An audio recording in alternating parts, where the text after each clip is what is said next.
mbokk yi ba léegi rek ñu ngi àndandoo ak yéen 8h49 mooy doog a jot mbaa jàmm ngeen fanaane ñu ngi leen di ñaanal bëccëg bu neex ci télévision Futur Média ñun ñëpp a ngi fi ñaar la ñuy boole yiy jëriñ ak yiy bégale fii ba 11h ci télévision Futur Média yeewu leen ñu ngi leen di xaar itam ci téléphone bi ca fajar la ñu ko ibbi 88 628 22 22 wala 88 628 04 05 téléviseur bi démb ki ñu ko may ñu ngi xaar mu jël si ko dafa diggee woon ak man boolu ndambe c'était la condition oui. C'était ça la condition may naa la télé mais à condition booy ñëw tey nga dit ma boolu ndambe bañ a lekk yow tamit maa ko commandé naka lañ ko waxee ku sombi sa sombi yaa koy naan oui en fait moom il faut la comprendre xelam day nekk ci li muy dégg yëpp donc boo tuddee ndambe forcément xelam nekk ci ndambe voilà donc ndambe bi j'espère que dina ko indi léegi nii ci plateau bi sinon du ma ko jox télé bi waaw c'est vrai kon dana indi dégg la woon damay maye rek kat ba ne da ngay maye man damay ñaan kaay may ma voilà te damay maye rek donc téléviseur boobu maye nañu ko mais am na yeneen enveloppe yoo xamante ni dajji nañu ko pour jox leen ko donc woote leen ñu ngi leen di xaar mën na nekk seen dépense su bis bi et puis weer baa ngi doog a dee tey la 2 février ñu jàll ci droit tey Maimouna extradition la ñuy waxtaanee nga expliquer ñu lu ñu foo yéen bu ngeen teewee wax ay mbir yoo xamante ni dafay jëriñ téléspectateurs yi ñu gën a mën a comprendre yu bëri donc extradition may mën a lan lañ ci war a comprendre. Pape Cheikh extradition li ñu ci war a comprendre mooy nit boo xamante ni dañ ko détenir à l'extérieur frontière u dëkk bi nga xamante ni jëkkër ba tey ndànk rek ngay wax lan la. et Pape Cheikh na nii laa mos a waxee nag. kii wàññi na sa alir de. baat bee dee. xam nga boo amee jëkkëru sëriñ tamit da ngay commencer. da ngay wàññi quoi sëriñ di wax d'accord kon yëpp sëriñ nga def nii. lay def nii léegi rek sax. soxna la léegi maa ngi waajal muuraay bi. soxna Maimouna. voilà del wax soxna si. d'accord ok soxna Maimouna yow la ñuy déglu kon. voilà Pape Cheikh comme ni ma la ko waxee sànq extradition mooy nit boo xamante ni dañ ko détenir en dehors de frontière u dëkk bi nga xamante ni moom la nekk mais comme ni ñu koy waxee on ne parle jamais sans l'avis des experts. looloo tax on va écouter d'abord ki nga xamante ni mooy maître Djibi Diallo mu indil ñu ay éclaircissement sur concept bi procédure bi mais aussi ni nga xamante ni moom moo war dëkk bu nekk Pape Cheikh. ayca. mooy koo xam ne dafa ñëw ci benn réew def fa délit daw walla ñu condamné ko mu daw nekk ci beneen réew mi nga xam ne foofu la def délit bi walla foofu lañ ko condamné laaj réew mi nga xam ne fa la nekk ñu yónnee ko ci réew moomu fi nga xam ne foofu la délit bi amoon loolu mooy extradition. donc bu fekkente ne yow da nga commettre benn délit fenn nga dem dans un pays étranger donc autorité judiciaire u réew ma nga xam ne foofu nga def délit bi ñoom ñooy demander n'est-ce pas autorité étrangère yi donc ñu delloo la ci réew ma nga xam ne fa nga jóge woon mais dafa am ay principes yu ko lal ci wàllu droit de l'homme maanaam bu fekkente ne yow da nga nekk ci réew moo xam ne peine bi nga xam ne par exemple moom nga war a subir n'est-ce pas moo gën a oyof réew ma nga xam ne foofu nga defoon tuuxi doon na boobu normalement réew boobu n'est-ce pas warul nangu delloo la ci réew ba nga xam ne foofu nga jóge woon bu fekkonte ne par exemple Sénégal dafay appliquer peine de mort Gambie n'est-ce pas du appliquer peine de mort mu am koo xam ne dafa commettre fi benn crime boo xam ne peine de mort lañ ko sanctionné mu daw dem Gambie normalement Gambie warul nangu delloosi ko Sénégal parce que bu ñu ko delloosee Sénégal dañ koy appliquer peine de mort tandis que bu desee Gambie peine ba ñu koy appliquer mooy gën a oyof. extradition souvent dafa am une forte dose politique boo xam ne moom moo koy encadrer donc réew bu nekk mun nga bañ n'est-ce pas extrader koo xam ne mu ngi sa réew donc expliquer naa la léegi dafa am ay principes yu ko encadrer mais léegi droit international développé boo xam ne normalement boo defee délit dem ci beneen réew n'est-ce pas bu fekkente ne état bi dafa bañ extrader am na ay moyens juridiques yoo xam ne mun nañu obliger état bi mu extrader donc il y a des juridictions internationales il y a aussi am na état yoo xam ne ñoom dañuy ñëw par la force sa réew ñëw parce que am nañ doole bi ku def délit moom li ngay laaj moom xam nga justice nga koy laaj laaj moom nit mun na laaj lu ko neex fu mu mun di nekk mais dernier ressort la décision revient en dernier ressort n'est-ce pas aux autorités judiciaires et politiques donc extradition c'est plus un acte politique qu'un acte judiciaire parce que juge yi bu ñu bëggoon ne dañuy extrader nit it te autorités politiques yi ànduñu ci extradition boobu xam nga du mun a am parce que l'extradition décision bi c'est un acte juridique mais application ou décision bi acte politique la. Maître Djibi Diallo di avocat à la cour xam naa ni def ngeen comme man parce que bi muy wax ñëpp ngi naan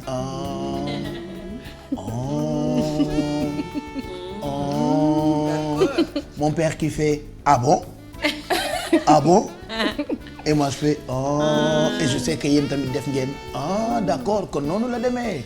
Extradition noonu la c'est plus politique que juridique. Oui, on peut le dire mais am na ay règles juridiques yoo xam ne moo ko asseoir aussi. Comme toute décision boo xamante ni day dem ci wàllu société. Maintenant ce qu'il faut retenir mooy ni que au Sénégal loi 71/77 du 28 décembre 1971 moom moo ciy wax.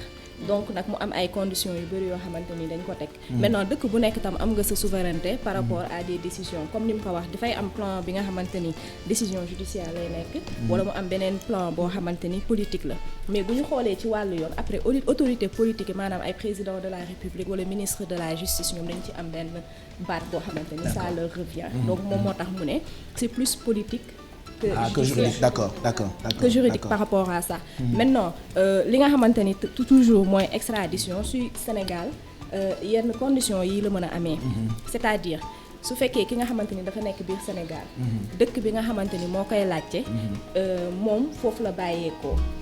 maanaam fa la am nationalité. ba pare li nga xam ne moom lañ koy toppee. moom ci dëkk boobu la ko def. ci dëkk bi condition ci Sénégal par exemple la ko defee. comme bu fekkee benn malien. mu def benn délit Mali. ba pare nekk de nationalité malienne. moom bu fekkee dañu demander Sénégal pour mu extrader ko am na Sénégal teg na ay yoon pour mun ko delloo ko su fekkee aussi ki nga xamante ni nekkul nationalité dëkk bi koy laajte. ba pare li mu def defeewu ko ci dëkk bi bu koy laajte par exemple mu nekk disons benn nit bu nekk Bénin. bu de nationalité béninoise. mu def benn délit par exemple au Mali. Bénin mun nañ ko laajte bien vrai que.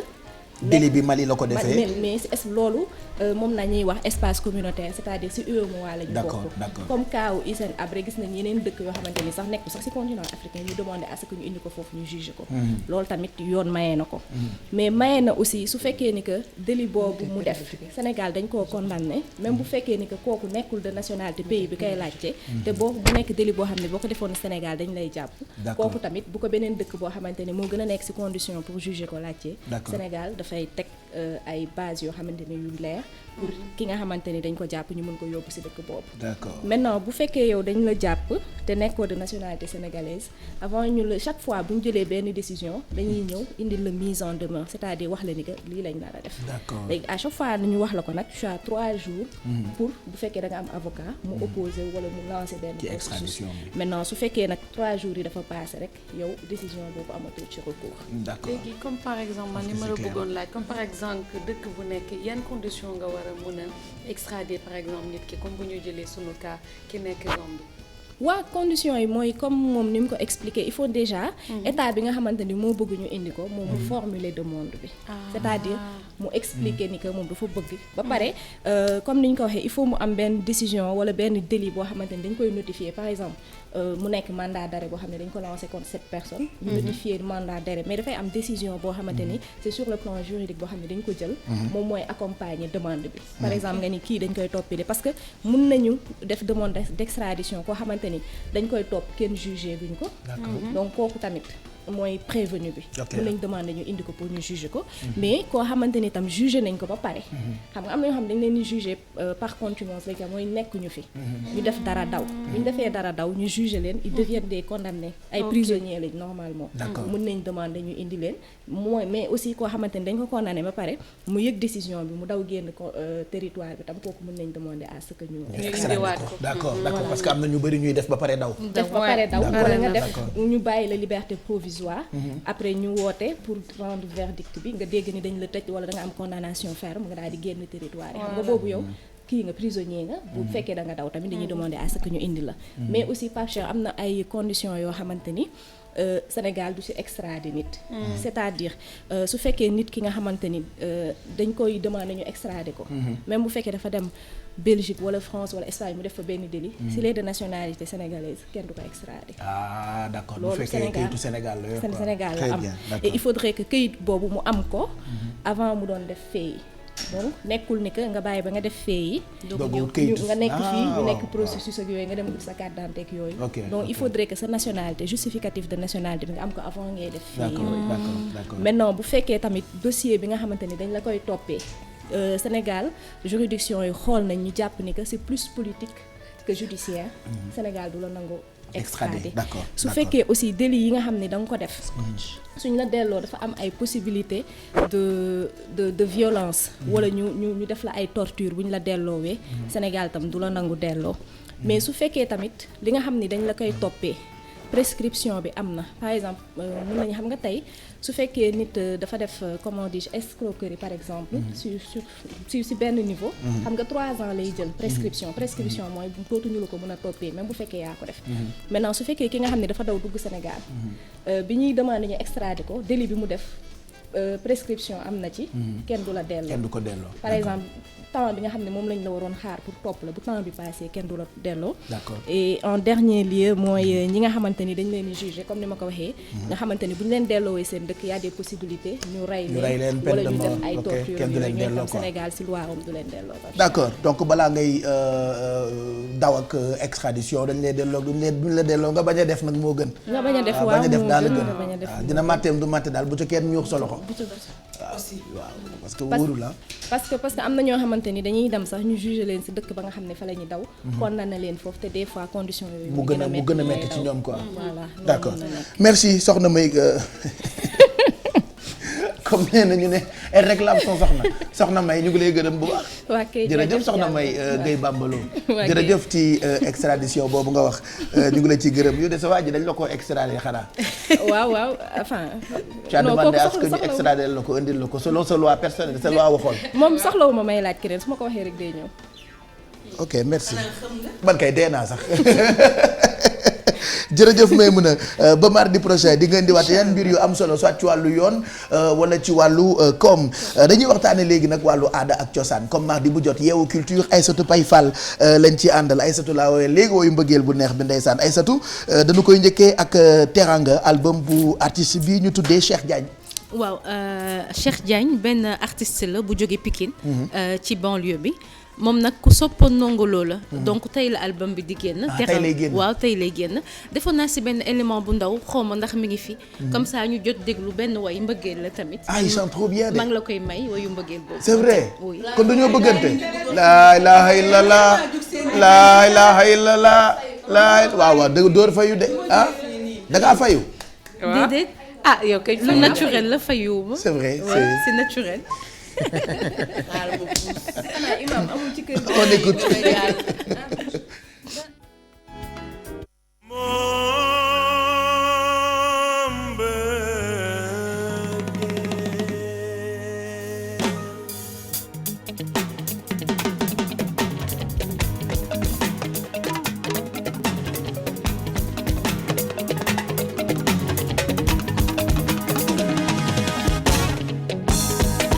wuy mbëggeel jékki ci neex metti lool.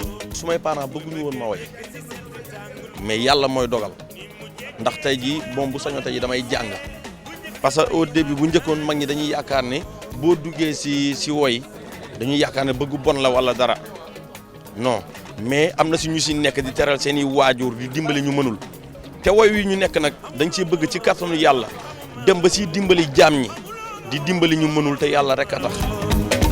ba ñu gisee ba léegi maa ngi xalaate mbëggeel bu jàmmi borom.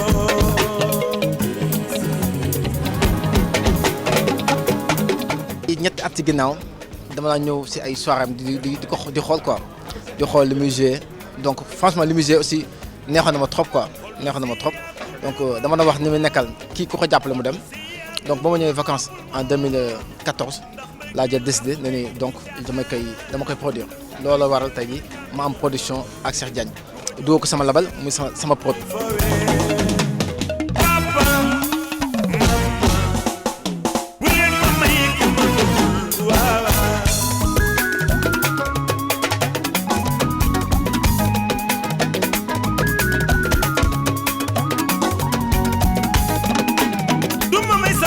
di wax fan si yëpp nañ ma xaar ndax incha allah rabbi dinañ leen fekk seen i biir kër di leen jox produit ndax ñoom amuñu lu dul ñoom bu ñu déplacé ñun ñoo war a tarbi yu ñëw si ñoom jaay leen CD yi ndax ñoom ba ñuy xaar dafa yàgg ba ñuy sonn si ñun dafa yàgg fan si rek a tax ñuy sonn ak suñuy waajur ak ñi ñuy àndal ku si nekk yàlla na la yàlla may teraanga booy teralee ñëpp kon lépp teraanga la.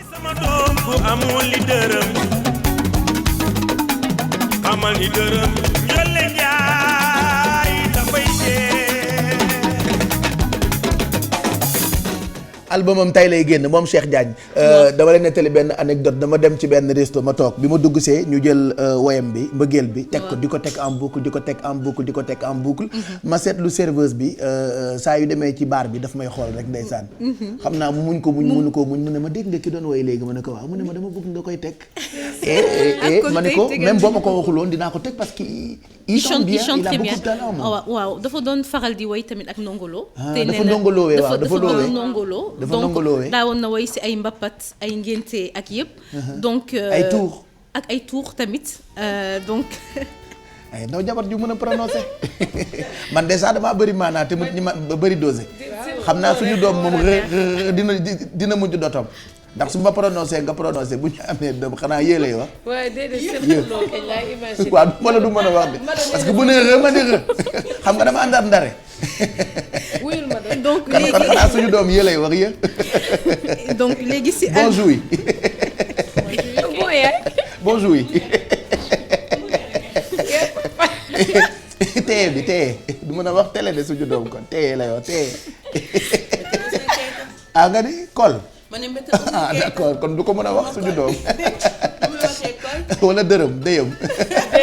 papa muy excuse-moi vas-y donc tu disais moom Cheikh Diagne da doon def ay woyu tour ak voilà ay mbapat donc voilà donc si album bi dafa liggéey ak ay musiciens yu si mel ne ay ñoom Papis Konaté Tafa Gueye ñoom Ablaye yu nekk si Youssou Ndour donc album bi tey lay génn et puis voilà na ko ñëpp jënd ben on le recevra bientôt balaa ñuy wax ak sa ay invité da nga ñuy présenter itam benn livre c'est ça par contre tey y a pas de livre y a pas de j'ai oublié livre le livre à la maison ouh là là da nga ko doon lire xanaa ci table de chevet bi déedéet dama ko doon bëgg xool résumé bi su ma ñëwee xam lan lay wax d'accord c'est pas grave peut-être mardi prochain agenda culturel bi donc agenda culturel c'est un festival bu am Kafountine donc ce sera à partir du 12 février donc c'est un événement culturel pour des promotions tourisme Casamance très bien donc il y aura les jeunes de la Casamance et les jeunes de la sous-région yuy faral di ñëw donc at bu nekk la ñu faral di ko def dina am ay événements yu bëri dina am ay expositions ay shows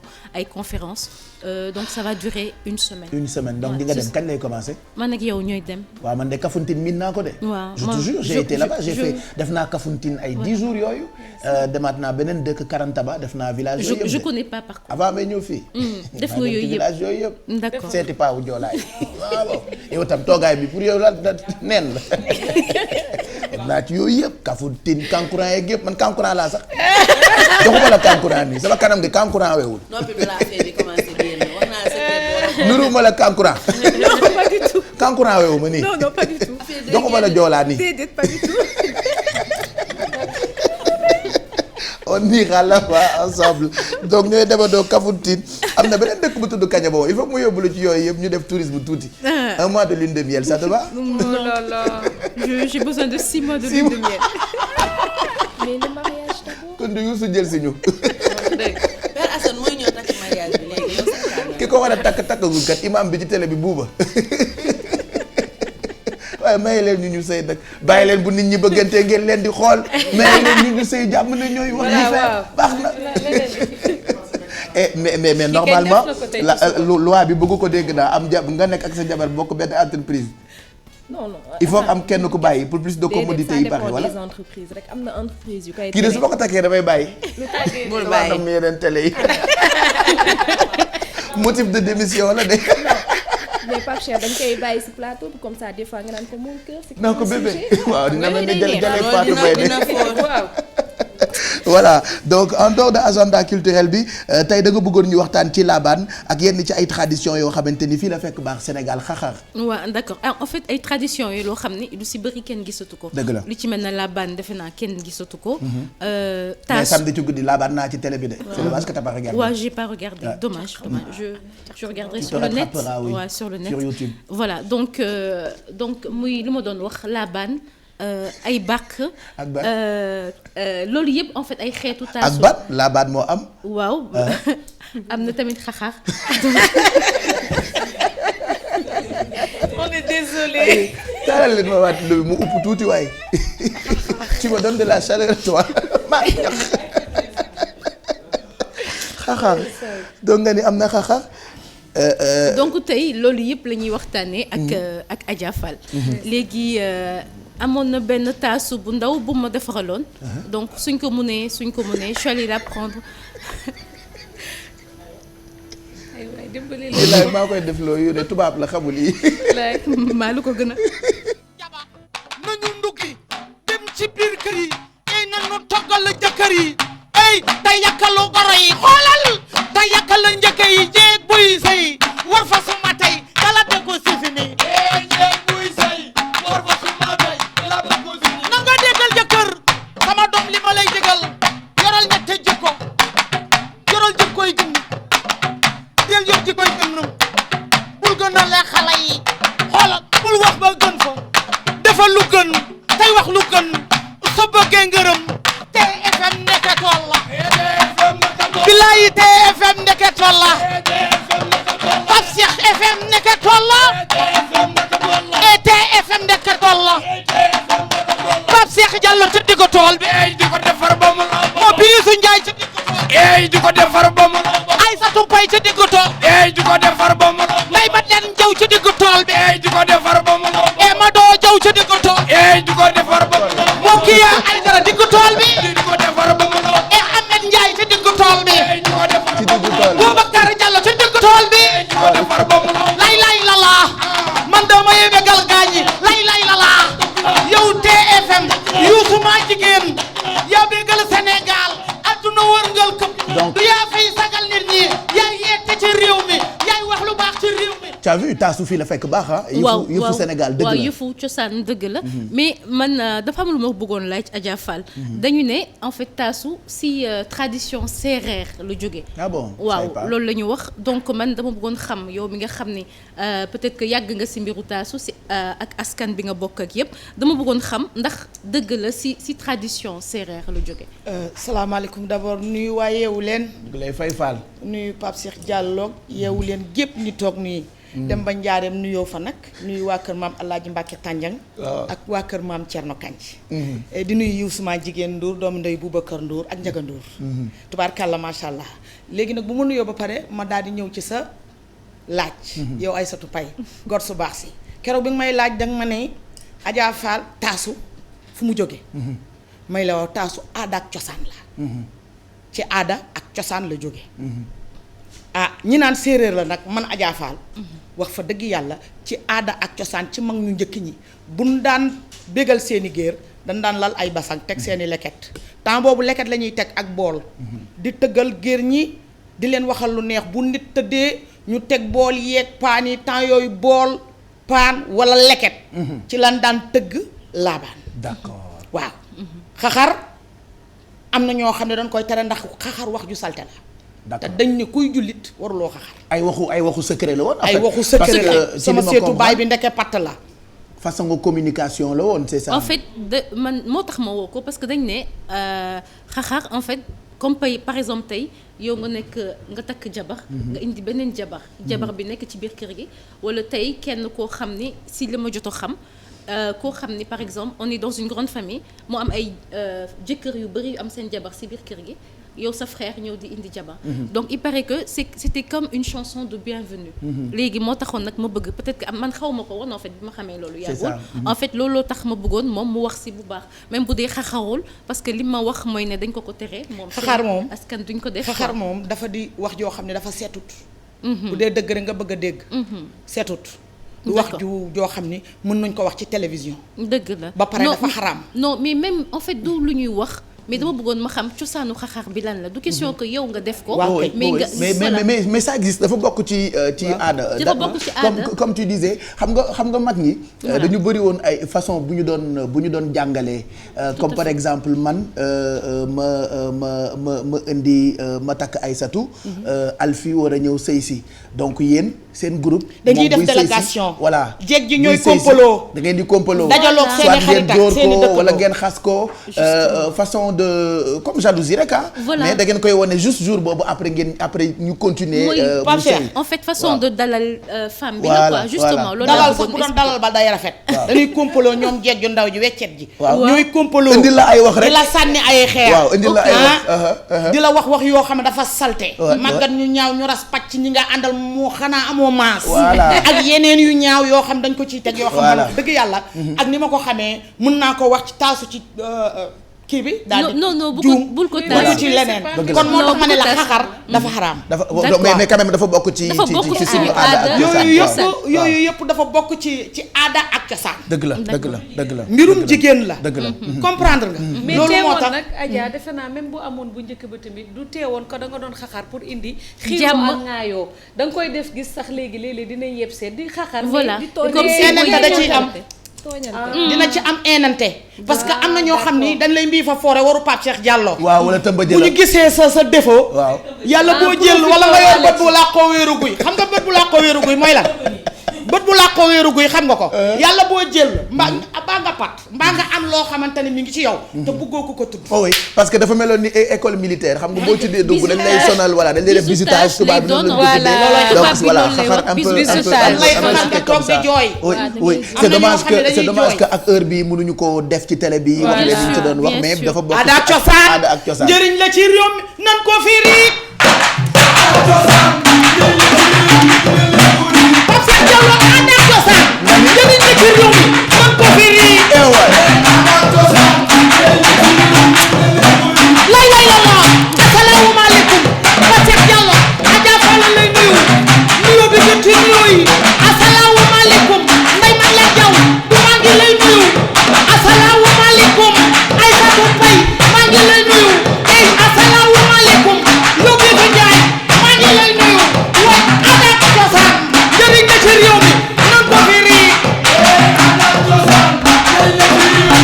Pape Cheikh Diallo Farmata yéen jéey ak Malaye yéen jéey ak Ndaka yéen jéey ak Birane yéen jéey Pape Cheikh Diallo soxna Fatou Diakhaté yaayu Serigne Saliou Mbacké mooy sa maam bala maaram Aïssat Maam Sadio Maam Dara Bousso aada cosaan njëriñ la ci réew mi nan ko firi. asalaamaaleykum waa yeewu leen Adja Faye maa ngi nuyu Ali Guy Ndiaye Chérif Ali Sow camiñul Ndiatta Ndiaye camiñul Bayam Ndiaye alburi bi rek benn ñebe mi ci gën a leen lay ci cukkuli jiglaan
buuri jëreen gireen buuri jëreen Lat Samba buuri jëreen Alburi bi pepe jéeme mi ci gën a neen jigéenu Aline muy jaay doomi ndayu Sali Saw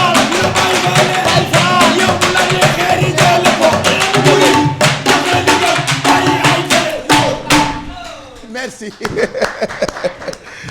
dañ maa bëggoon a yëngal di xam nga bëggoon naa sax temps bi gën a yàgg ndax wallaay jàll jëri da ngay defar nag non yow dañuy jàkkaarloo xam nga tey xam nga lii dafa neex xam nga lii comme rubrique la rek Aïssatou bëggoon ñu expliquer un peu taasu ak ñoom seen mais yow xam mais yow mais yow mais yow xaara yow xam nga ni dinañu jàkkaarloo ma ak yow xam nga ni man ak yow dañoo war a jàkkaarloo ba ma may la ci jësit ci géej la dëkk bu génnee géej day delluwaat géej kon ci géej la dëkk il faut mu may la ci dëkk ma yow foofa toj nag loo doxoon nga bëgg a dégg caq fa sa maam takkoon tikki ñu takkal sa ndey moom nan la takkal ana caq ba sur Adja Fall je veux entendre ça. Oui.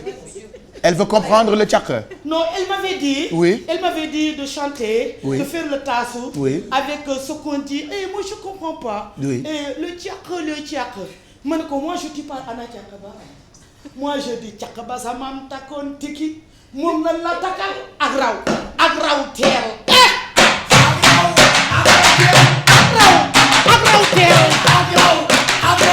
Oui, tatanta, parce tatanta, TFM la ndox mi wala mbaane tatanta. Aha. Yooyu. Aïssata Sarr newuñu la tëddal. ñu biraat fa sa yaay. way Samba newuñu ko tëddal mu ne jënd babar de bagage ya. Merci. Waja talatul mborom. Ay bagage am la tal way Samba caq ba sa maam takkoon dikki takkal sa ndey way Samba moom loolu la takkal. jërëjëf. la baal jàngoo. kontaan nga. jërëjëf Adja. waaw donc def nga la baal. oui. aywa tam man lii laa nekkee Adja. gisoo ma ni pat te bi ngay dugg si kat dañoo jël col force collé ko fi xam nañu man yi daf may yëngal mooy 5 ma jóg jéem naa jóg ba sonn 6 bi collé musuma gis dañ ko complot on a vu col lañ jël teg ko dama cee toog rek collé parce que xamoon nañ ni yaay ñëw te boo ñëwee dig ma yëngal mënumaa sax jóg c'est grave waaye li laa nekkee ak moom de jërëjëf Paye. waaw kon def na genre traditionnel yi. muy taasu def xaxar rek la defawul def na woy na woyu laabaan. taasu na waaw. waaw taasu na laabaan na. mais dama bëgg xam tamit taasu mooy. ancêtre rap en fait soo seetloo. d'accord taasu rap la quoi. léegi moom dama ko bëggoon laaj ndax moom gis na loolu moom tamit. xam nga rap boo gisee comme genre Papa Ndiaye coppet yi. ñoom rabuñu dañuy kebetu. rappeurs yi dañuy rap day bar. comme taasu quoi parce que taasu day bar attends xam nga boo jàngee taasu ci ay maam. ak sa ay yaay dafay xaw a diip parce que da nga koy dëj. dëj ko. parce que dañ ne woy am na mbaar am mbëpp. taasu dafa am mbaar am mbëpp. fam ay gaam ay gaam taasukat bi di war di respecter. d'accord comprendre nga parce que loolu li ñu naan taasu fit la. ak it maîtrise. d'accord ak mën koo téye ci sa ordinateur. il faut wax bi dëgër. il faut wax bi nga dëj ko mu mën a génn waaw loolu mooy dëj bi. di tagg nit dëj ko. ok yaa ngi déglu bu yàgg ba nag ñoom dañ ci duggee woon maanaam bégal si dañuy toog mag ñu njëkk ña dañ daan lal fekkew ma nag sama yaay may nettali. yàlla na ko yàlla yërëm fa mu nekk. amiin boole mu dañ daan lal seeni basan teg seeni leket. bu ma la tëggalee leket bu ma dëju woon léegi dëj ma leket bi loolu laa jànge ci loolu laa jàngee taasu man. d'accord dañ jàkkaarloo balaa parce que mag ñi daan nañ toog ci penc mi di waxtaan. mag ñi dañ daan toog di jàkkaarloo seeni géer. di leen taasul. ay jàkkaarloo balaa neex ñuy jàkkaarloo bañ a bañ. léegi nag duñu dem ba liñ naan art dafa avancé. dafa développé dafa gën a yaatu dafa développé parce que développement bi mooy. ñëpp dañuy daal di bëgg a dugg ci clavier yi ak mbalax mi. man nee naa sama morceau yi may def nii studio. daa ci def ñaar yoo xam ne traditionnel la. parce que yaa ngi studio nag boobu ba tey quand même di waaj a génn lu doy waar loolu loo xam ne damay toog di dëj. di tëgg mën na maa toog sax boolal sama bopp fii tëggal bool sama bopp tëgg leket sama bopp. nga dégg wax ci. parce que xam nga ñii. yaa ngi ànd ak ñoom. jërëjëf maa ngi leen di ñaanal xale yu baax yi di ànd ak ñoom chaque fois. mën ngay ànd ak ñoom mais. yaa ngi soxla baat bi voix bi. waaw ak di soxla la muy wax. parce que taas li may waxtaan ak yow. mën naa ko taas communication la waaw comprendre nga mën naa ko taas te teg ko ci gamme bi. très bien très kon bien taasu loolu la yaa ngi fàttaliku ay temps ku naan dujjo luy jaay ca jaba ba. nekk aareen dana jaay ca jaba ki naan aareen mën waxuma ca dara. ma deqi nga jëm. njalang mu raake saf tige dege. ngooñ ma jox mbote. njax ma ñëw ma pajaas ne ca nong waxuma ca rien ñax ma ñëw pajaas ne ca nong waxuma ca rien. xam nga ni. ak luy jaay ca jaba tamaata njamb dana jaay ca jaba ba tiga dega dana jaay ci moo kaani xeeñ day jaay ca jaba ba yaa ngi dégg kooku Doudou Diop moo ko fi génne woon benn taasukat bu mag moo ko fi génne woon waaw mu ñu ko doon wooyee Doudou Diop Gumba loolu defe naa ñun mag ñi xam nañ ko ba di neexul jamonoy rajo Sénégal la woon moo tax man lii foog ñu jàkkaarloo li laa nekk ak xale yu tubaab yi moom ni moom bi fa foore tey oui ma en fait man ni ma gisee taasu day mel na poésie en fait. après ay waxtam day jeex de jeexalagoo ba léegi. day pare gu ma. waaw ok d'accord waaw man poésie la doon. ah si classique bëggoon mais y a des gens yoo xam ni. ay jigéen ak ay góor ñoo xam ne jànguñu école mais danoo mën taasu. parce que binduñu. par exemple man mi waxee wax naa la ne su ma bindee mais guddi gi mën naa xëy fi mu ne la ma bindoon biig ne bu ma ñëwee TFM dama koy wax fee laa ko teg. da nga koy fàtte. fàtte naa ko maa ngi ci yeneen. maa ngi ci yeneen parce que normalement soo dee artiste. di développer ci art. non war nga fu ne ndang war ngaa xam la nga fay teg. dëgg la.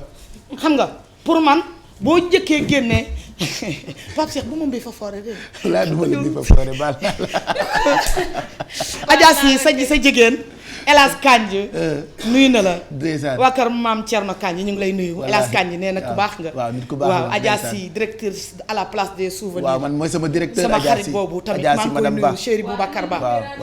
waaw déedéet jaw faraag ma jaw xoor ajaratu maam Kumba Gueye la ñuy wooyee sa yaay ñumbiraan ajaratu ñumbiraan Fall ma nga njaareem ñun ñëpp ñu ngi leen di ñaanal Adja ñumbiraan nee na da nga baax te tubaarkàlla sa liggéey macha allah man pap sama mag yi ay professeur lañu ndeysaan ay intellectuel de haut niveau dañ may wax ne ma Adja Fall ngéwél gii tar ma ne ko sama yaay laa toppoon rek wallaahi ci ay tànkam dara gi nag ku ñeme dañ laa déey dëgg la ku ñëwee rek dañ laa déey dëgg la te peccum liir bu neexee day nday jàpp jàttee ca ca mbagg mbagg ya te nga ñàkk ki ñaan lool nag di jàppale ndaa naan yëpp jàllu jéer yi dëgg la ajab dama jaxate sa yaay jurul kuy fande dëgg la jurul kuy dellu ginnaaw mbaa ku nuy xeex mu naan mbaat te xeex nag daju baaxu ca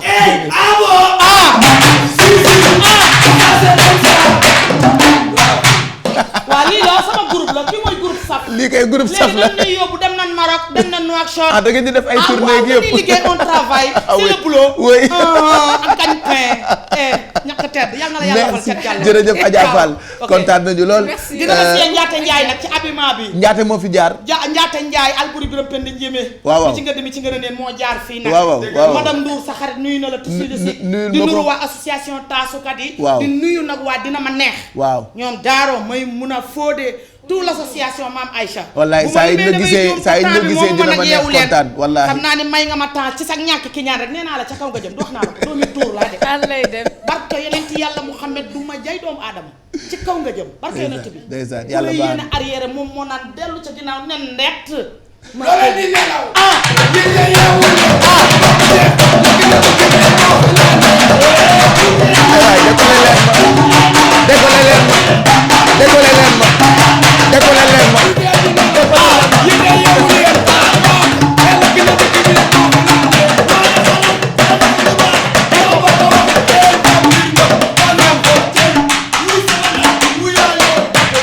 dinañ jàkkaarloo ndaanaan ak dafa nga ne lii rek nag neexul wallaahi xanaa neex na Bisu Ndiaye borom réception bu rëy bi nuyu naa la ñëw naa sa réception def ko nii corote ko jàllo jéeri àdduna wërngal këpp Sénégal Europe Maroc Nouakchott France tout le monde entier je vous salue waa Yëmbal mi xam ne sama ñii fa la ñu dëkk je vous salue merci je vous salue waa Ndar waa Fatick je vous salue bàyyiwuma kenn Ajaratu Aïda Diop nuyu naa la yaay Papa Lamine nuyu naa ñëpp je vous salue waa Médina je vous sama salue dëkk Tamakat ba waa Fatick nuyu naa Ajaratu Ndey Jong Mariama Camara borom Lyon je vous salue bàyyiwuma kenn je vous xanaa salue neex na waa neex na Papa Bongo xanaa neex est-ce que xam nga leen ñun ñoo fi génne xanaa neex waaw noonu la Daaro moo fi génne xanaa neex waaw artiste dellu day génne génneeti fi naan waaw man lu may fay waaw waaw man rek ci xale waaw dama doy bay des waaw léegi ñun ñoo fi génne yëpp lu baax lu doy sa verre yi xale yëpp a nga ko jël léegi di ko takk yow mi yaa bës nga ay médicament la allons-y ok à la prochaine fois noo ngi dem te ñëw bu nu dellu see bu gën fee dee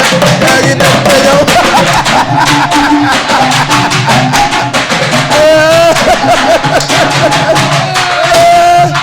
ah waaw baax na yow tam yàlla baax na Aïssatou pare nga xanaa léegi.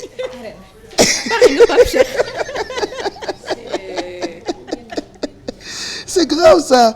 Bon ben je te remercie. Merci pour Yeewu Culture kanam. yaa dugg ci sama mbokk yi. non dugguma si ñoom j'étais sûre. yow sama mbokk yi amuñu heure. non amuñu heure gis naa ne. musoo xam loolu yow. seetlu loolu li télé biir yëpp man rek fii def ay émission 5 heures de temps. t'as pas remarqué ça. c'est fou. gisoo ni ay deuxième partie de soirée lañ may yóbbu ay fin de soirée. nga xamante ni damay dem ba 3 heures du matin. sama mbokk yi loo leen invité ci émission bu réglé ay yeewu leen ak magazine yi ay li ci penc beeg les affaires de la cité ñii duñ ci ñëw. mais t'as bougé avec elle non. mais on m'a collé sur la chaise. On m'a collé sur la chaise. Je pouvais pas me lever. Mais merci. Mardi prochain, on te retrouve pour Yeewu Culture. Je rappelle que je voulais juste remercier quelqu'un. C'est une dame qui m'a offert un truc que j'ai pas pu porter. Oh malheureusement. Voilà, donc je l'ai pas porté. J'ai vu que c'est très beau parce que tu l'as amené hier, tu m'as montré ça, c'était magnifique. Ah ouais, franchement. Ah, il faut que gars yi dem ci moom. Boo ko solee nga joxe numéro de téléphone am quand même. Non, elle s'appelle Ndiaté Ndiaye. Elle habite à Castor. D'accord. Et voilà, elle m'a fait une tunique avec Ben Mboussour, mais malheureusement, je ne l'ai pas portée. Mais je la remercie. Merci. Mais on attendra jusqu'au 14 février pour mettre ça. Inch'Allah. Non, je mettrai du rouge. C'est du rouge. Non, je mettrai du noir pour toi. D'accord, ce sera rouge et noir, ce sera très joli. Merci Aïssatou mën ngeen amaat replay yu Yeewu Culture ak ni mu jaxee tey ak Adja Fall bi mu ci invité woon mën ngeen ko am ci YouTube bi /TFM. Maintenant on va revenir sur terre ak Mado pour waxtaanee bien-être comment hydrater la peau. Effectivement Pape Cheikh comme ni nga ko waxee rek comment hydrater la peau. Parce que ni ñu koy waxee saa su ne la peau elle a besoin d'être hydratée ba tax na mais quand même avant d'hydrater une peau la première chose à savoir ban type de peau nga am. parce que peau bu nekk dafa am traitement boo xamante ne war na ci mën a nekk mais bu fekkee xamuloo type de peau bi nga yor doo ko mën a def léegi on va faire juste un test avant de revenir sur le plateau balaa ñuy dem xooli élément bi on a notre modèle qui est là merci Henriette de te rapprocher donc on peut faire un test en tout sachant que quand même diagnostic de la peau benn machine moom moo ko war a def mais comme on dit on a tout le temps nos astuces grand-mère ba tax na sunu maam yi chaque jour seen astuce yi mi ngi fi donc astuce bi ñu jël mooy comme par exemple da nga bëgg bu fekkee da nga bëgg a xam ban type de peau nga am déjà bu fekkee peau sèche la ndax da nga ko war a hydrater bu fekkee c'est une peau grasse boo ko hydrater bu ëpp ni ñu koy waxee tout le temps moo lay jox ay taches noires donc il faut nga diagnostiquer d'abord sa peau si tu n'as pas la machine da ngay jël benn scotch nga jël ko tu nettoies. hydrater peau mooy diw peau wala tooyal ko. mooy hydrater mooy diw ko. diw ko d'accord pour may ko mën naa yi mu dund comme ni ngeen di gisee nii on a notre modèle qui est là bu fekkee yaa ngi sa kër da ngay jël benn scotch boo xamante ne dafa transparent nga daggate ko teg ko ci partie T bi comme ni ngeen ko gisee la partie T mooy partie médiane mooy partie médiane man de del indi ñu rafet ci télé bi kii moom elle est toute jolie machallah donc ni ngeen gisee li mooy partie T la plupart moom nañu mën a diagnostiquer peau bi après nga jël yeneen scotch yi def ko ci côté yi après dinaa la expliquer fi ma ko jëlee donc li ñuy def rek déjà Pape Cheikh nañu dem xool élément bi bu ñu ñëwee ba retirer scotch yi siggil bu ko faale bu ñu retirer scotch yi di ngeen xam léegi moom ban peau la am ba pare ñu conseiller leen kaay toog sama wet nañ dem xool élément si am na maa tay ñaaw de sama yoon nekk ci maa tay ñaaw mooy ñaawaayu alfi yooyu maa tay ñaaw laa wax allez-y ñu dem xool élément bi ñëwaat non mais tu es jolie et bàyyi jàmbur Pape Samba nañ dem xooli élément bi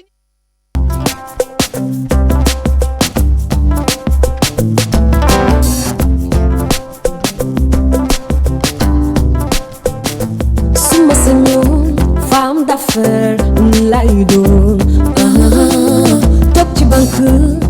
Alors pour faire un vrai diagnostic, il faut quand même avoir un appareil qui va permettre de mesurer l'hydratation, le taux de sébum. Et ça, seule une machine aujourd'hui technologique peut permettre de faire un vrai examen.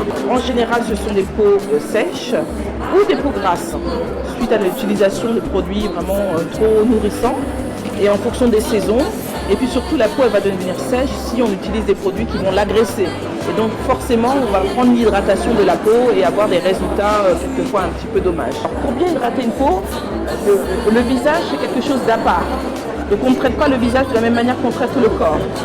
Donc moi je recommande déjà, comme le visage c'est quelque chose de primordial, c'est ce qu'on voit en premier, hein. Donc c'est lorsqu'on prend sa douche, de laver son visage au lavabo pour être sûr de ne pas l'oublier et de le nettoyer avec un savon de type Dove que je recommande parce qu'il y a un quart de lait hydratant, parce que d'autres savons sont trop alcalins. La preuve, quand on les utilise, on sent que ça tire une fois que c'est sec. C'est la preuve que le savon est trop alcalin et pas adapté à la personne qui l'utilise.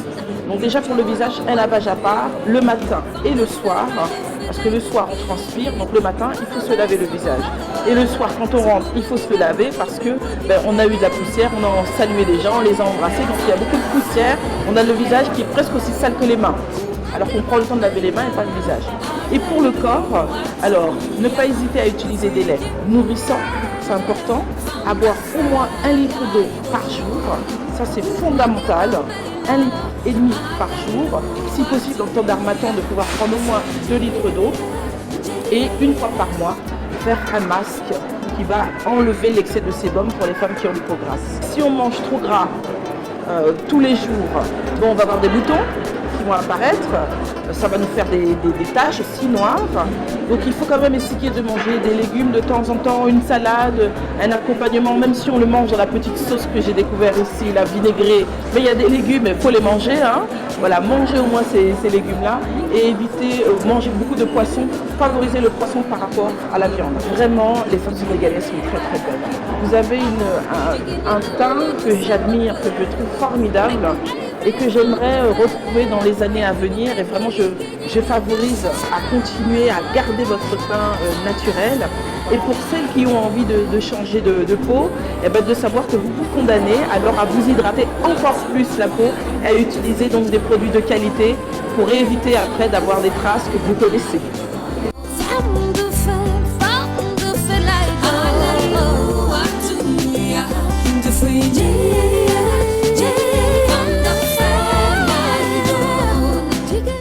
ñun on ne parle jamais sans l'avis des spécialistes moo tax en plus de faire un test sur le plateau Mado demoon seeti spécialiste bi mu expliquer ñu un peu.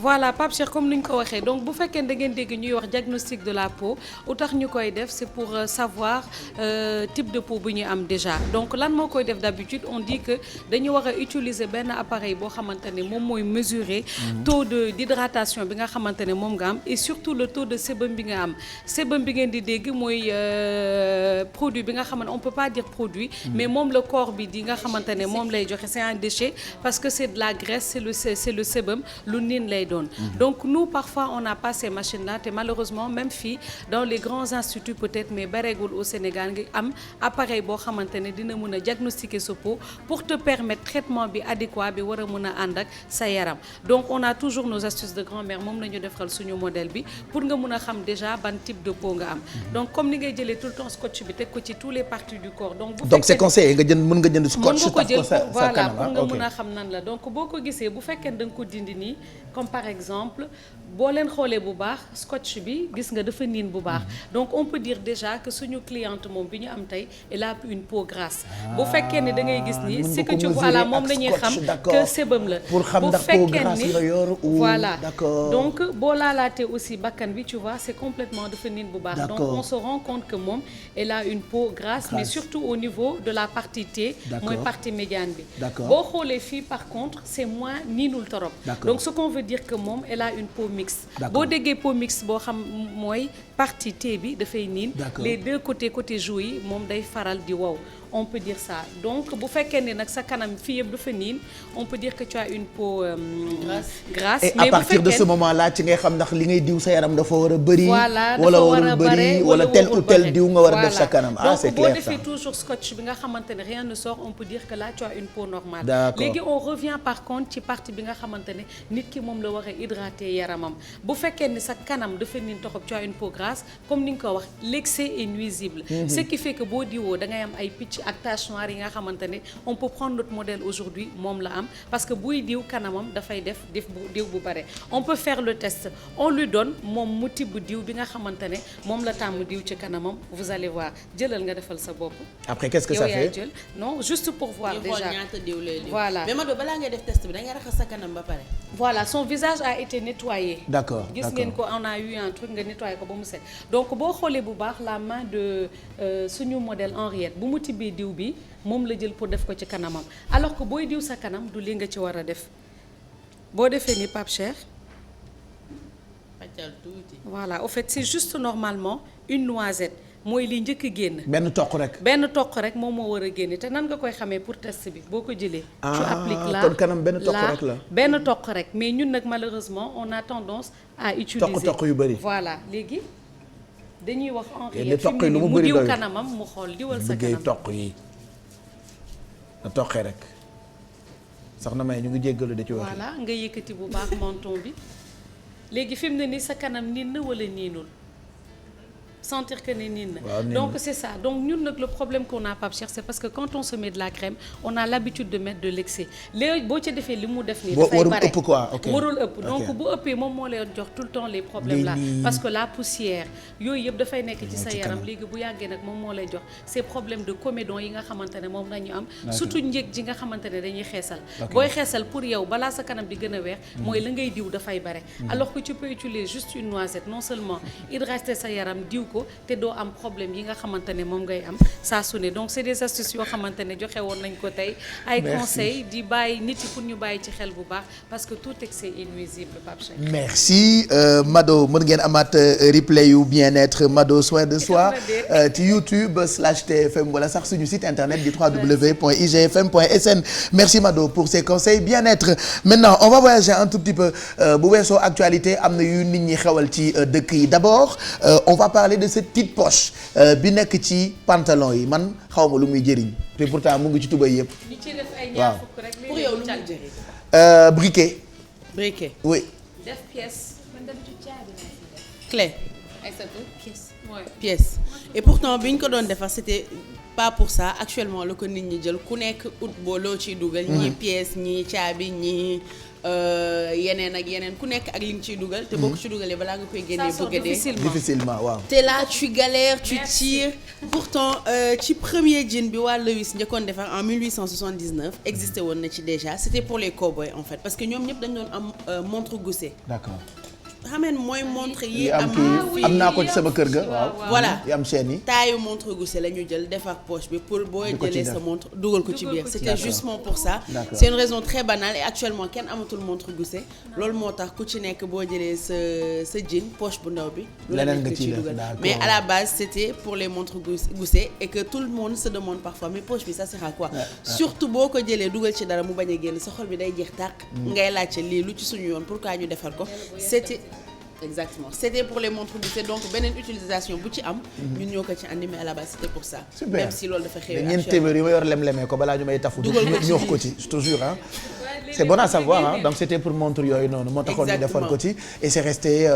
c'est resté maintenant chacun l'utilise à sa guise. à sa guise. ok ak lan. ak on parle d'imprimante 3D. parce que quand on parle d'imprimante xam nga da ngay xalaat feuille. Oui. nga bind sa texte imprimer ko ci benn feuille mu génn. mais depuis 1980 am na ay chercheurs français yu defaroon imprimante 3D pour ñu mun imprimer ay objets en fait. comme par exemple nga mun imprimer benn tasse benn baraada benn montre. wala yu demee noonu actuellement mode bi dañu jël saisiru ci imprimante 3D yi commencé di ko utiliser am nañ quelques vidéos ñu xool ko ñëwaat.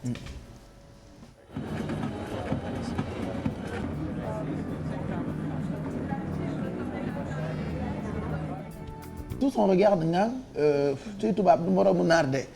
seeni création doy na waar ak invention yu doy waar. imprimante bi ñoom li ñuy def mooy da ngay njëkk a def design lan nga bëgg imprimer. D'abord. c'est-à-dire des lunettes des chaussures loo bëgg da nga koy dessiner ba pare après tu branches sa ordinateur ci imprimante bi ak ban matière nga bëgg mu génnee.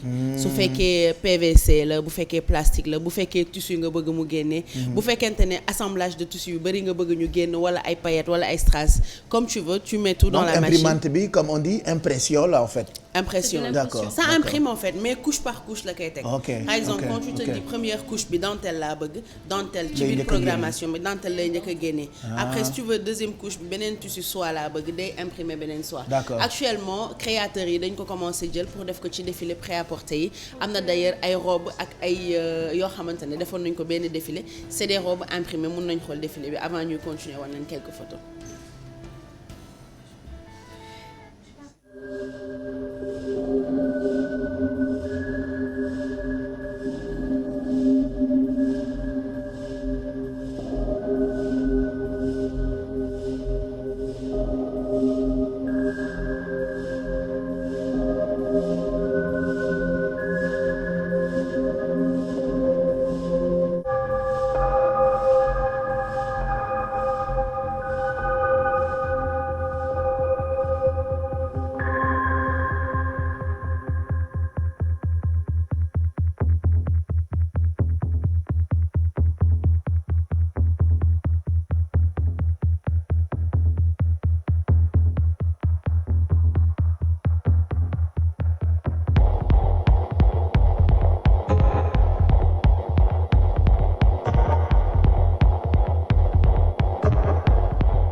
yëpp donc c'est des modèles. C'est des modèles imprimés et d'ailleurs am nañ quelques photos Pape Samba mun nga koy jàllale en même temps actuellement ci haute couture bi lañ koy gën a utiliser di imprimer soit ay dàll yu mel nii mun nañ imprimer ay sac imprimer ay robe même ay basket parce que actuellement ñiy defar basket dañ ci saisir bu baax pour xool en fonction de tànku nit bi koy sol ban dàll lañ lay imprimer donc imprimer ay sac ay yeneen ay robe ay bijoux yoo xamante ne mënoo ko defar par la main lenn rek mooy tiital nit ñi actuellement que mu egsi ci prêt-à-porter bi parce que haute couture lay am pour l'instant su egsee prêt-à-porter ça veut dire que emploi yu bëri day dem parce que machine bi boo programmé mun nga ko wax imprimer comme par exemple ni ngay imprimer 50 copies tu imprimes 50 copies wala 100 copies ci benn robe c'est plus rapide doo gis ñëw doo gis dara doo gis benn défaut parce que tu programmes tout t'imprimes et tu as ta robe ici c'est des pierres incrustées.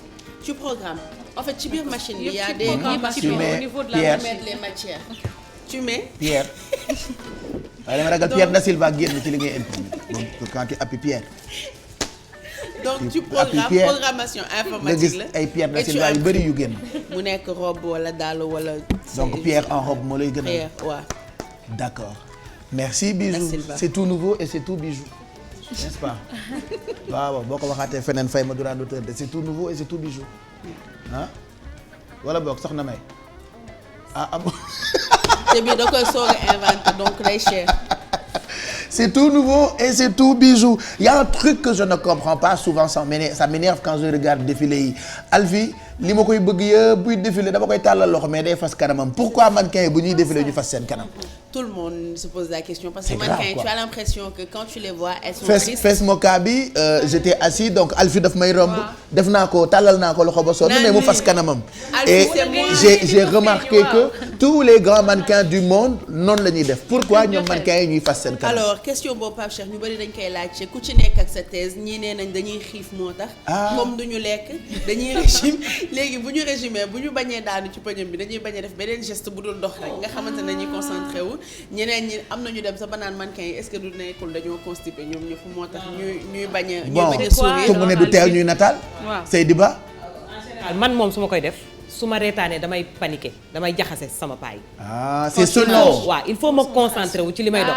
concentration il faut concentration parce que mënuloo di reetaan tamit di dox àndul. d'accord donc bu ma réewee damay sentir ni nekkatuma di dox au fait da ngay paniquer. soo xoolee sax da ngay trébucher en plus ça fait miss aussi di défiler di reetaan. ça fait miss. ça fait nier c'est vrai donc miss. bokkul ak mannequin bokkul parce que mannequin yëre bi ngay jaay. donc yow t'as pas à venir di reetaan nit ñi da nga war a figé wu.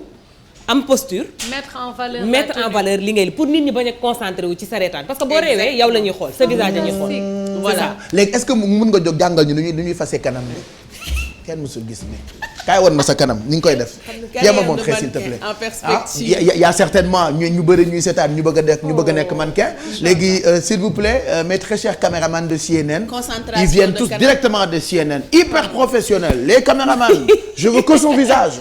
n'est-ce pas su ma leen tëmbajee tam ñu jaxase fii lii je veux que son visage n'est-ce pas petit CNN BBC TV5 naturellement voilà donc normalement kanam bi da nga koy fas. ok mais yéen da ngeen am souci wu ñaaw wala yooyu noonu. non parce que sunu kanam non yow kenn war a wax léegi. yow da nga ñuy wan technique bi rek Bijou moo war a wax d'accord. voilà je veux juste que son visage maintenant da nga ko mais yaa ngi muuñ Alfie. non muuñu ma.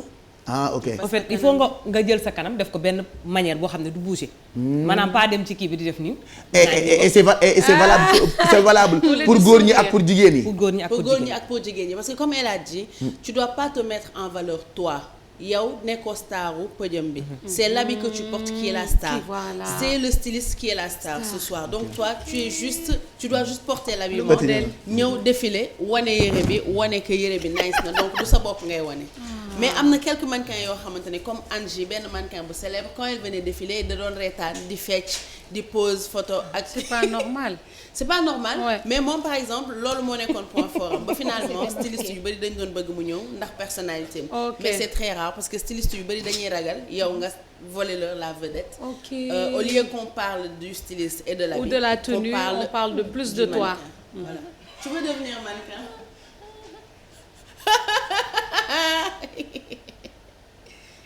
et yow it fasal ñu xool tourner. yii déedéet Alfi kañ fi mu ne nii elle est en plein dedans. mais man du ma nekk un bon mannequin parce que damaa ñàkk xorom man lépp dama koy rey man dama nar a défilé gis ko ma daaneel ne ko tiim wala war a dox rek tafeeg sama géer ne ko laa ilaaha illallah sama waa ji maa ngi ñëw de daw gaaw changé waat yére bi wàcc ci suuf wayaan ko. demee soo ngi eggali. merci chérie. boo xoolee grand défilé yi. parfois da ngay gis ku nekk ci avant sortie mannequin yor benn pancarte bindal leen. souriez pas marchez tout droit. Gardez le visage fermé parce que styliste yi dañuy wax que un visage fermé c'est mystérieux. Ça donne l'air de quelque chose d'inaccessible te loolu la ñuy xool ci luxe bi. c'est important merci Alfi ah merci Bijou tamit pour affaire bi nga ñëw ba nga ñëwoon léegi mais merci. sa kanam. ok. il est devenu mannequin la ruuf kay. de toute façon man xam naa su ma nekkoon mannequin yére yi du jar parce que damay ree rek. merci Bijou Alfi ci kanam da nga ñuy toggal ay patates surprise. waaw ok léegi moom ñor na maa ngi defar base surprise. mais patates yi da nga ko baxal normalement. non dama ko def ci papier aluminium enfourné ko pendant 50 jàpp 60 minutes. ok donc bu génnee day ñor. ay kumpa la quoi carrément. oui c'est des léegi étape bi nag mooy première cuisson bi léegi après dañuy bàyyi ba ñu ñëwaat. ok waaw d'accord ñu bàyyi ba yeewu leen plus ñu ñëw ci ok on aura plus de temps. togg ko lekk ko parce que beurre Sofia lañ ci àndal. fekk bii ci dem. voilà en attendant revue de presse bi mooy acte bu mujj ci yeewu leen bi Mamadou Mouhamed Ndiaye lañ ci àndal Mahmoud. oui Pape. naka doxale sant nii rek naka suba si. góorgóorlu naka xalaas. di daw rek et les faits divers. ña nga fa. ça marche yu garaaw très bien yu doy waar yu tey garaaw lan moo la jaaxal tey ci affaire ci xalaas bi. tey ji xanaa doomu Sidiki Kaba bi. lu mu def. xanaa dem police ñu yóbbu ko muy saaga policier yi. dinaa la ko génneel si revue de presse bi. waaw. ci waxal sa tur ak bu ko wax. Mansour Kaba. Sidiki de ku baax la. je dis pas le contraire de. Alaaji Sidiki baax. non j'ai pas dit le contraire de. man woyam bi ko jibi wooy sax naa ko teg ca kanam. lu ne xaj na ci balaa midi passe au bureau. passe au bureau. foo koy teg. foo koy teg ci yeewu leen. il faut que ñu di la contrôler Pape. contrôle de gestion. fii de mu am. non Pape il faut juste yow wax nga dëgg de xanaa xamoo temps bi affaire yu créé yi amee xam nga man waa Ablaye Wade dañ maa teral damaa changé numéro ci saa si. bëj ku la woo parce que man sama xarit bu ñàkk fayda boo xamante day jékki-jékki woo ma ne ma allo ñun la waa créé. waaye imagine woon contrôle de gestion de dédicace am ci télé bi. waaye maa bëri ay complice nag. maa fange rek xam nga am na ku dee woon ñu ne ko mu ngi ree dëgg dama fange mais comme maa fange rek garaawul da ngeen nëbbu fange woo de ci Njaay. non loolu boo amoon maire dégg lii njëkk a man maa fange rek waaye maa bëri complice. contrôle ba amoon. maire dégg nañu njëkk je te jure. man ak mama kaay ma wax la man ak mama dañoo fange rek de mais kaay ma wax la. Pape baax na xam naa fi nga jëm baax na. Youssou sax déggoo ko.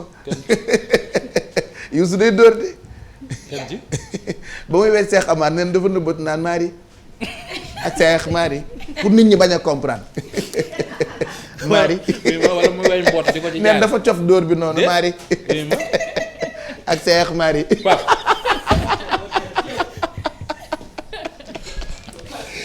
Youssou dàq dóor ñëpp. gisoo buuba saa yu produire nit rek waykat ba dina way nit. baa mu way ko gain bi yëpp moo koy jël. baa mu way ko. maa fange rek de waaye Marie ak Cheikh Marie Youssou da koo coof Marie ak Cheikh Marie Amar bi da ko ci suuf Amar.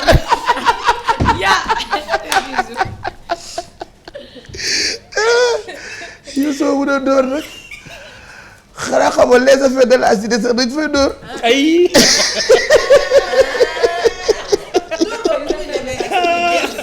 damay laaj. barki yàlla. gisoo bi ñu def fële keroog kër Léopold Senghor. lu ci yoodu Senghor. Senghor ma dee. baax na ma ne ko baax na. hommage rek. hommage rek. mais Pape. fi dóor yi ëpp nag. question directe. non.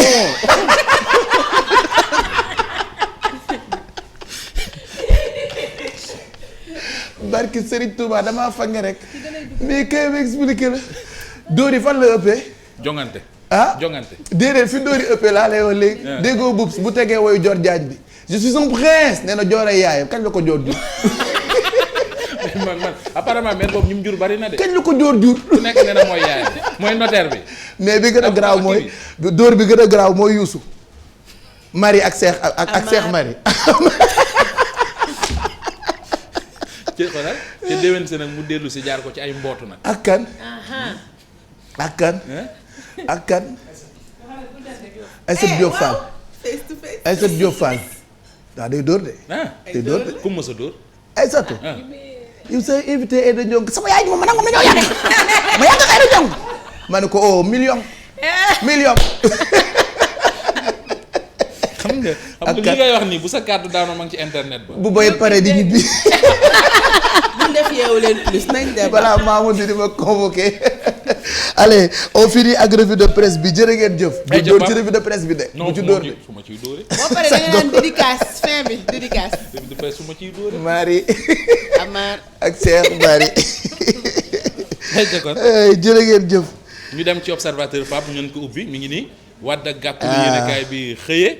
lan moo xew en tout cas journal bi nee nañu ñoom ñaar mu di Abdoulaye Wade ak Malick Gakou am na lu ñuy wàcc secret bi ñoo ngi koy nase ca Paris observateur ak ni mu waxee mooy Malick Gakou moo sàkku woon a gis Abdoulaye Wade nangul ko ba tax na démb ci timis ñoo nga doon gisee ca Versailles bari na loo xamante ne ji waxtaan nañ ko mais ni observateur wax mooy ba ñu woowee téléphone laaju Malick Gakou laaj ko waxtaan wi lan la ak fan la jëm Gakou daf na leen du ma ci wax en tout cas daal lu ngeen xalaat rek man ak Abdoulaye Wade waxtaan nañ ci te fépp foo xamante ne ji waxtaan nañ fi am na jubóo goo xamante ne ji am na ca laas yéenekaay ñëw ci moom bi le mbir mooy moom lu mu gis moo di bu fekkente ne Malick Gakou ak Abdoulaye Wade la ñu waxtaanee siiwul sax mais li leer moo di billet maanaam ticket Gakou ak Karim loolee kon bokk na ca la Abdoulaye Wade doon waxtaanee ak kii di doomam Malick Gakou ca fi nga xamante ne ji moo di Versailles populaire ñëw ci boobu lee daje di daje Malick Gakou ak Abdoulaye Wade ca Versailles ga ca France waaye leneen loo xam ne yéenekaay bi gis na ko moo di ay manœuvre yoo xam ne mi ngi am ci diggante Abdoulaye Baldé ci diggante Malick Gakou ci diggante Karim Wade réew mi quotidien xëy dëggal populaire ndax nee nañu Abdoulaye Baldé démb ci tàkkusaan demoon na seeti kii di Karim Wade ca kaso bu Rebeuss 59 minutes ñoom ñaar toog nañu ko di ko waxtaane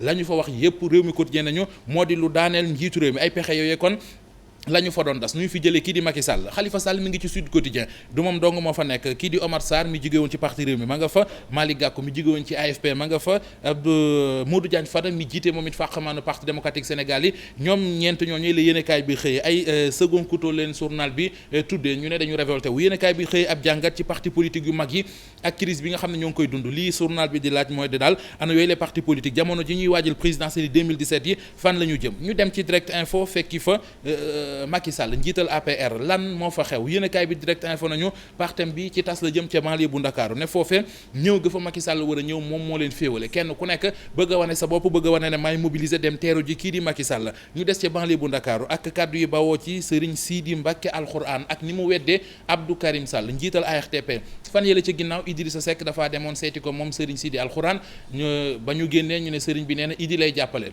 Abdou Karim Sall dem fa ginnaaw bi ànd ak moom photo wu génnaat la ñu wax moo di Serigne bi doon jàppale Idi léegi mi ngi ci Macky Sall Serigne bi wedd na loolu lépp nee na dara ci amul jàppalewul Macky Sall jàppalewul ki nga xamante ne ji moo di Idrissa Seck nañu jàpp Libération ak li waa DIC def division investigation criminelle mu di ñaari indi yoo xam ne dañ leen a jàpp nee nañu ay djihadiste la ñu yéenekaay bi nee ñu ngi leen jàppee ci diggante Sacré-Cœur 3 ak Grand Yoff nañ lañ leen jàppee direct info leeral nañu ko ba mu leer ñu dem ci tribune mi xëy moom it leeral meneen mbir renseignements généraux yi ñoom ñoo joxe xibaar bi mu di benn roplaan boo xamante ne ji cocaïne la def la mu def ci cocaïne bu ñu ko xaymaa toll nañu ci 175 milliards roplaan bi Sénégal la doon jëm si waaye jamono ji kon ma nga takk fa nga xamante ne ji moo di Mauritanie Pape jeexale ak Libération ak li ma doon junju sànq mu di doomu Sidiki Kaba bi nga xamante ne ji def na lu ñu koy mën-mënee ci réewum Sénégal journal bi nañu keroog samedi la xewe waa ji Mansour Kama la tudd police ak ni muy defee contrôle de mission de sécurité yi muy def waa ji daf doon dawal oto musique ba fort lool ca la ko gaañe arrêté bañ ko arrêté yor woon permis